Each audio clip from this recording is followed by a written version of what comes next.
अल्हम्दुलिल्लाहि वकफ़ा वसलामुन अला इबादिल्लाहिल्लज़ीना इस्तफ़ा अम्मा बअद फ़अऊज़ु बिल्लाहि मिनश शैतानिर रजीम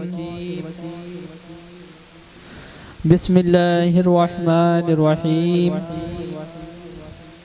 अला इन्ना औलिया अल्लाहि ला खौफुन अलैहिम वला हुम यहज़नून सदक़ल्लाहुल अज़ीम व सदक़ रसूलुहुन नबियुल अमीनुल मतीनुल मुबीनुल करीम व नहनु अला ज़ालिका लमिनश शाहिदीन वश्शाकिरीन वल्हम्दुलिल्लाहि रब्बिल आलमीन। रब्बुल इज़्ज़त कुरान मजीद फुरकान हमीद में इरशाद फरमाता है, अला इन्ना औलिया अल्लाहि ला खौफुन अलैहिम वला हुम यहज़नून, बेशक अल्लाह के वलियों को ना कोई डर है ना खौफ।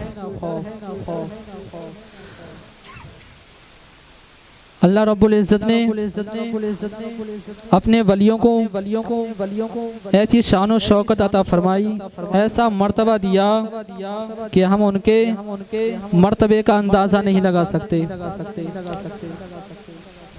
बड़े पीर दस्तगीर हुज़ूर गौसे आज़म अब्दुल कादिर जीलानी रदी अल्लाह ताला अन्हु के वालिद साहब जिनका नाम हजरत अबू सालेह जंगी दोस्त रहमतुल्लाह है, एक मर्तबा एक नहर के किनारे जा रहे थे।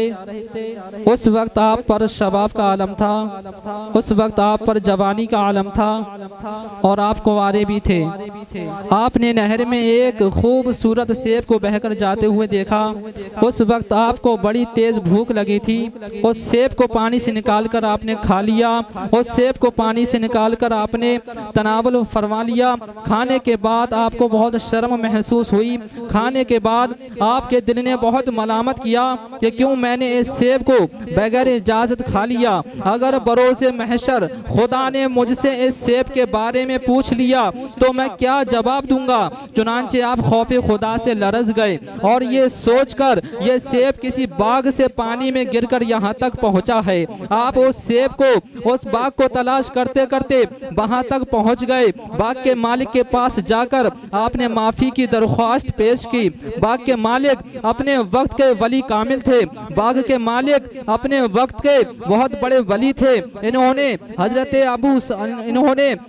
अबू सालेह रहमतुल्लाह अलैहि को सर से पांव तक एक निगाह देखा और उनकी चमकती हुई नूरानी पेशानी को देखा तो सारा राज समझ गए। ये नौजवान जो मेरी बारगाह में माफी के लिए आया है, ये कोई आम नौजवान नहीं बल्कि अल्लाह का वली है। ये नौजवान जो मेरी बारगाह में आया है, ये कोई आम नौजवान नहीं बल्कि अल्लाह का वली और परहेज़गार नौजवान है। जबकि जवानी तो दीवानी होती है। तो बाग के मालिक हजरत अब्दुल्ला सौमी रहमतुल्लाह अलैहि ने फरमाया, शहजादे मैं तुम्हें माफ तो कर दूंगा मगर एक शर्त है। वो शर्त यह है कि तुम्हें 12 साल तक मेरे बाग की बागबानी यानी नौकरी करनी पड़ेगी। अल्लाहु अकबर, कितनी दुश्वार कुन शर्त थी मगर कुर्बान जाइए उस पैकरे फरमाने इलाही पर जो आखिरत की शर्मिंदगी और अजाब से बचने की खातिर एक सेब की सजा 12 साल की खिदमत चुकाने के लिए आप तैयार हो जाते हैं। 12 साल की खिदमत के बाद आपने फरमाया, हुजूर अब तो माफी का ऐलान फरमाइए, अब तो माफी का फरमाना दीजिए। तो बाग के मालिक हजरत अब्दुल्ला सौमी रहमतुल्लाह अलैहि ने फरमाया, शहजादे अभी नहीं बल्कि तुम्हें एक शर्त और पूरी करनी है, तब जाकर तुम्हारी माफी की दरख्वास्त पूरी की जाएगी।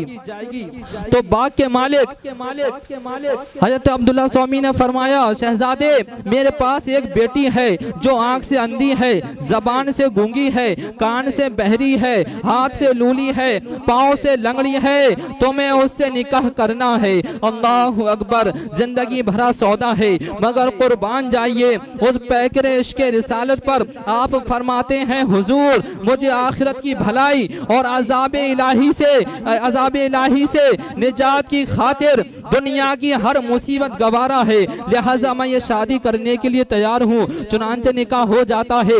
आज शादी की पहली रात है। तो हजरत अब्दुल्ला सौमी रहमतुल्लाह अलैहि ने फरमाया, शहजादे फला हुजरे में, फला रूम और कमरे में तुम्हारी बीबी उम्मुल खैर हजरत फातिमा है, जाओ उनसे मुलाकात करो। तो हजरत अबू सालिह रहमतुल्लाह अलैहि उस हुजरे में गए, उस कमरे में गए जिसमें आपकी शरीके हयात थी। आप उन्हें देखकर उल्टे पांव वापस आ गए। आप उन्हें देखकर उल्टे पांव वापस आ गए। तो हजरत अब्दुल्ला सौमी रहमतुल्लाह अलैहि ने फरमाया, शहजादे क्या बात है, क्यों वापस आ गए? तो हजरत अबू सालिह रहमतुल्लाह अलैहि फरमाते हैं, हुजूर शायद मैं गलती से किसी और कमरे में चला गया, क्योंकि आपने फरमाया था कि मेरी बेटी आंख से अंधी है, जबान से गूंगी है, कान से बहरी है, हाथ से लूली है, पाँव से लंगड़ी है, मगर वहाँ तो निहायत ही खूबसूरत बकारो खातून जलवा अफरोज है, जिनके आजू आजू से नूरी किरणें फूट रही है और पूरा कमरा रौनक बार बना हुआ है, पूरा कमरा रौनक बार बना हुआ है। इतना सुनते ही हजरत अब्दुल्ला सौमी मुस्कुराने लगे और वजाहत करते हुए फरमाया, शहजादे वही तुम्हारी शरीक हयात और मुकद्दस बीबी है। सुनो सुनो, जो मैंने कहा था कि मेरी बेटी आंख से अंधी है, वो इसलिए कहा था कि मेरी बेटी ने आज तक किसी गैर महरम को नहीं देखा है।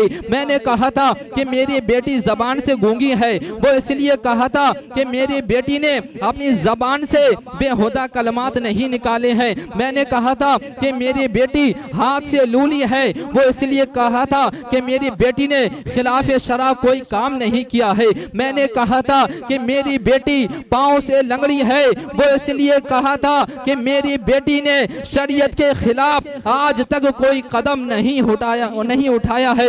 हजरात मोहतरम, गौर करने का मकाम है कि वो भी एक खातून थी। आज की औरतें और कल की औरतों में कितना बड़ा फर्क है। लिहाजा जब माँ उम्मुल खैर हजरत फातिमा होती है तो बेटा अपने दौर का सरदार औलिया गौसे आजम जिलानी होता है। जब माँ शहजादी रसूल हजरत फातिमा तो ज़हरा होती है तो बेटा मैदान करबला में नेज़ेब कुरान सुनाने वाला इमाम हुसैन होता है।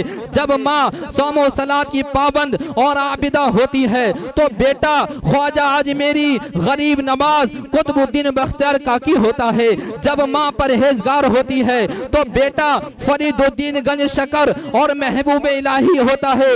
जब माँ परहेजगार होती है तो बेटा अपने दौर का आला हजरत अजीमुल बरकत इमाम अहमद रजा आशिके रसूल होता है। शायर ने क्या खूब कहा है, टूट कर एक सितारे ने सबक हमको दिया, राह की रोशनी बन जाओ जमाने के लिए।